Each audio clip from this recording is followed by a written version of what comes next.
Chapter 1. Not the power to remember, but its very opposite, the power to forget, is a necessary condition of our existence. If the law of the transmigration of souls is a true one, then these, between their exchange of bodies, must pass through the sea of forgetfulness. According to the Jewish view, we make the transition under the overlordship of the angel of forgetfulness. But it sometimes happens that the angel of forgetfulness himself forgets to remove from our memories the records of the former world, and then our senses are haunted by fragmentary recollections of another life. They drift like torn clouds above the hills and valleys of the mind, and weave themselves into the incidents of our current existence. They assert themselves, clothed with reality, in the form of nightmares which visit our beds. Then the effect is exactly the same as when, listening to a concert broadcast through the air, we suddenly hear a strange voice break in, carried from afar on another ether wave, and charged with another melody. I stood before the door on which I could perceive, even in the half-darkness which reigned in the corridor, the 3 letters I.H.S. written in chalk, a circumstance which did not fail to impress me, leaving no doubt in my mind that this was the residence of a Christian, more specifically, of a Catholic. He himself opened the door for me. Thick air was wafted out upon me, laden with the mildew of old things long stored away, and of rotting papers. In the darkness which filled the front room on that wet and cloudy autumn evening, I was aware by feeling rather than by sight of the dynamic figure which confronted me. Not that it was powerful and imposing; on the contrary, it was small and withered. And yet there was the feeling that in this vague little blot of a man there was concentrated a tremendous electrical charge which was liable to explode at any moment. And indeed I approached him with the utmost care. It was in the most modest and respectful voice which I could muster that, in answer to his astonished look, I explained my presence there. "Oh!" Deep breath passed through his horribly bony, thin, aristocratically chiselled nose, the only hint of form standing out from the dim, featureless blur which was his face. I heard the echo of the change of air in his lungs. Without uttering a word, without even looking at me properly, he waved to me to follow him. We passed through the long, narrow front room, the walls of which on either side were covered with bookshelves. The books did not stand in rows; they lay in bundles, corded up as if to be carted away. The walls of the studio were likewise covered with shelves, and on these too the books lay tied up in packages. I had ample time to observe him in this, his habitat, for the man had no sooner brought me into his room than he promptly forgot about me, and calmly seated himself at his writing desk, from which I had torn him away by ringing the bell. He not only did not ask me to take a seat, but ignored me completely, as if I were not in the room at all. I had, before coming here, made up my mind to react to no insult, and not to lose patience under any provocative remark.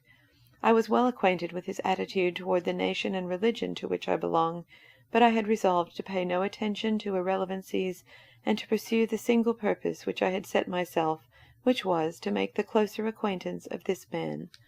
I therefore did not let myself become perturbed, but used the interval of time in order to observe him from my corner. His writing desk stood near the single window, which must have looked out upon a narrow yard, for the light which managed to seep through the double windows, stopped with cotton wool, was faint and dim, as though it had passed through a sieve. And yet, in spite of the heavy onset of twilight about us, a lustre as of yellow parchment rested on his face. The head, steeped in the colourless atmosphere of the room, looked like the head of a Caesar on a worn-out Roman coin. The thin, bony nose was like a delicate instrument with 2 finely carved wings. Sharp-pointed, it hung over the paper like the beak of an eagle. It dominated his face, repressing all the other features. The big head hovering above the desk was naked. Only a thin border of yellow-white hair lay like a circlet about his baldness. There was so much energy in the nervous, trembling hand which he pushed across the paper that the pen protested with a loud, scratching noise. But I was puzzled to know how he had managed to find room on his table for all the things that lay there. There were positive towers of dictionaries, encyclopedias, and handbooks, and quite apart from the volumes, pamphlets, journals, and stacks of papers belonging to the writer's craft, there were also piled up innumerable objects apparently unrelated to it. I saw a Roman helmet, a sword, innumerable bronze and earthen vessels, and other archaeological fragments, spikes, buckles, fragments of old pottery, bronze, and marble pieces of Greek or Roman figurines, and beside these enormous numbers of stones with a variety of inscriptions. Finally he recalled my presence in the room, and rose. With him rose likewise a single fly with which he had been waging war without interrupting his writing. Now it pursued him and circled about his head. He chased it away with a handkerchief, and with energetic steps came over to the corner where I had stood immovably waiting for him to call me to mind. He began to talk to me as if he had known me for years, and as if we were resuming a conversation which had only just been broken off. "They're a frightful pest, these flies. Do you know with whom the historian Tacitus compared them? With that noisy and tumultuous people, the Jews. Har, har!"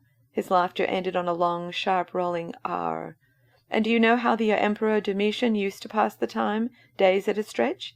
He used to catch the flies in his palace, and tear off their wings so that they could not fly.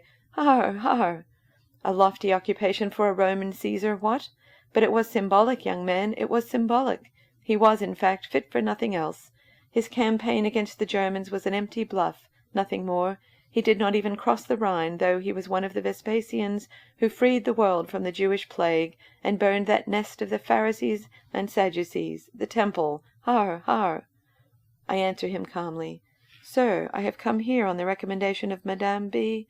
I am ready to place my knowledge of the Hebrew language at your disposal." He looks at me in astonishment, comes a step closer as if to see me better, takes a step back, and answers seriously, "If I have in any way offended the zealot in you, I beg your pardon, grandson of the Maccabees and of Simeon bar Giora. And still they say that the Lamb, Jesus, came out of the lion's den of Judah. I'm at one with Nietzsche. I'd give away the whole New Testament for a single page of the Old. The latter deals with men, the former with nothing but females. The latter deals with a God of vengeance, and the former with nothing but feminine forgiveness." Afraid that he was off again on a wild flight, I once more ventured to interrupt him. "On the recommendation of Madame B., I have the honor—" Ah, yes, ah, yes. Madame B. told me that you are ready to impart to me the mysteries of your holy tongue, which I need in connection with an important matter. I thank you for your offer, and I must confess that I admire your courage, young man. And may one know what motives impel you to make the enemy of the chosen people privy to your conspiratorial world? Perhaps the price you will set for it will be too high, and I shall not be able to pay it." "The price?" I repeated, astonished. "I hope Madame B. informed you that any material return for my cooperation is out of the question." "Har, har! I am much more afraid of the spiritual variety." "Sir, the only payment I am ready to accept from you is the opportunity to partake of some of your rich knowledge of the classic literature of antiquity. It is your fame as a scholar and investigator in the field of ancient Rome which has attracted me. I must admit that I too feel drawn toward the epoch in which you are so deeply interested, and concerning which you have, by your discoveries, placed the world in your debt. Please believe me when I say that I have long sought the opportunity of making your acquaintance." The soft words soothed him, as a raging bear is soothed by sweet syrup, and he lapsed into silence. But it was a suspicious silence, for he again sprang back a step and looked at me searchingly.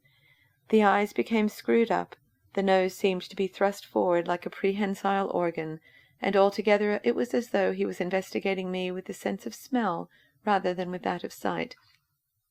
And then, having as it were approved of me, he seated himself once more at the table and switched on the electric lamp swinging above him. It was as well that he did, for by now thick darkness had settled in the room. True, the single electric bulb, shaded by a piece of scorched paper closely covered with writing, was not strong enough properly to illumine the room, but enough light fell on the table and on his head, and above all on his features. He motioned me to sit down in an old armchair which stood facing him at the table. My compliance with the gesture was accompanied by an uncomfortable little surprise. I did not notice that the armchair was already occupied by an old tomcat, and I did not become aware of his presence till he was awakened from his sleep by the weight of my body.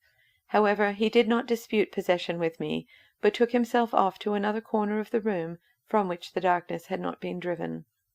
My achievements in the field of objective science would have been greater, and of higher importance, if I did not have to carry on a perpetual struggle against certain forces in whose interest it is to prevent the truth from coming into the light of day," he said, and passed his fingers over his grey-yellow, short-cropped moustache. "I will refrain from mentioning them by name, in order to spare your sensibilities, but you cannot be unaware of their identity. But now a singular opportunity has come into my life. There has fallen into my hands a document which has been hidden from the world for 1900 years. This document contains the complete truth concerning that world tragedy which was enacted in Jerusalem, and which has unfortunately become the most important factor in our history of the last 2 millennia. The document which is in my possession will revolutionize our attitude toward the accepted truths. The consequences of its publication are incalculable, and I need your assistance, young man, in order to make a thorough and objective analysis of the script. For you must know that this particular document, unlike the others which were prepared for the benefit of the Gentiles, is not written in Greek, but in the original and authentic Hebrew, as its purpose, namely that of internal or family use, dictated. What I ask and expect of you, young man, is that, irrespective of your obligations to the Jewish community, to which you are bound by secret oaths and interdictions, you shall place the interests of pure science above those of your own sect, and without bias help me to decipher the text of this epoch-making original document, which a happy chance has brought into my possession."